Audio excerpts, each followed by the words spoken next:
l'Agir Carco présente Duo d'avenir.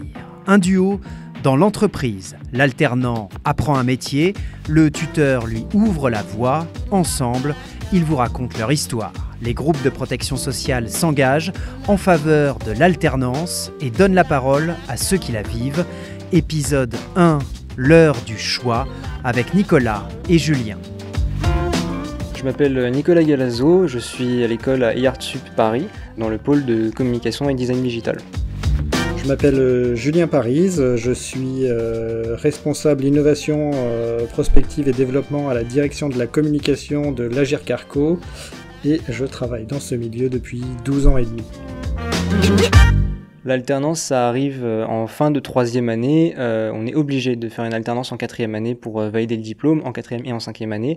Et du coup, l'Agir Carco, qui avait besoin d'un profil comme le mien et qui, en plus de ça, est sur des domaines que je ne connais pas du tout, était une option qui vraiment me donnait envie pour aller découvrir et aller de l'avant.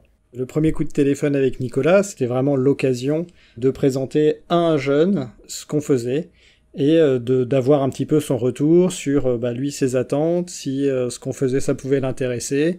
Il n'y avait pas de pression, j'y suis allé naturellement, mais je me disais, est-ce que je vais avoir assez de choses à lui proposer ? Est-ce que ce que je vais lui proposer, ça va lui plaire ? Et au terme de l'échange, je me suis dit, je suis sûr que ça pourra bien se passer ensemble.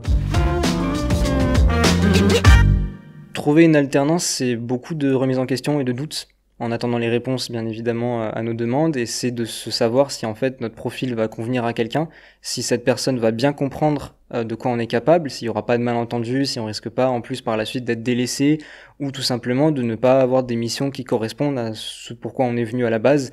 On a envie d'être utile, cette curiosité qui est un peu le motivateur de l'alternance. On a envie tout simplement de trouver une entreprise, une boîte, une agence dans laquelle on va se sentir bien tout au long de l'alternance, dans laquelle on va s'entendre bien avec notre tuteur, nos supérieurs, les personnes avec qui on va travailler. C'est vraiment que tout soit bénéfique pour les autres et pour nous aussi. Ce qu'on attend quand on se lance dans cette démarche d'alternance du côté du tuteur, c'est de confronter ce qu'on fait à quelqu'un d'extérieur, quelqu'un qui va pouvoir amener sûrement des nouvelles idées, des nouvelles manières de faire, remettre un petit peu en question ce qu'on fait déjà.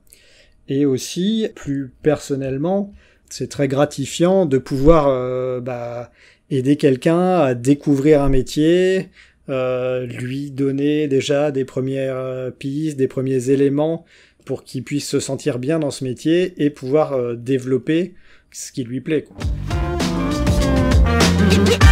Le déclic, en fait, c'est fait dès que j'appelle le tuteur, en fait. Mon tuteur qui m'explique directement comment ça va se passer. Je le vois au ton de sa voix, sa façon de s'exprimer, que y a pas un gros gouffre entre lui et moi, et du coup que la compréhension est très facile, qu'il sait très bien ce qu'il veut de moi, ce que moi je peux avoir en attente au niveau de la boîte. Je lui présente mon profil, il voit que ça match, et par la suite, en fait, le choix a été vite fait. Nicolas, c'était en effet mon premier alternant, ma première possibilité d'avoir un alternant. Il avait une vraie envie et il était très intéressé, donc on s'est dit, bingo, c'est lui que je veux. Duo d'avenir, un podcast présenté par l'Agir Carco, acteur de référence de la retraite.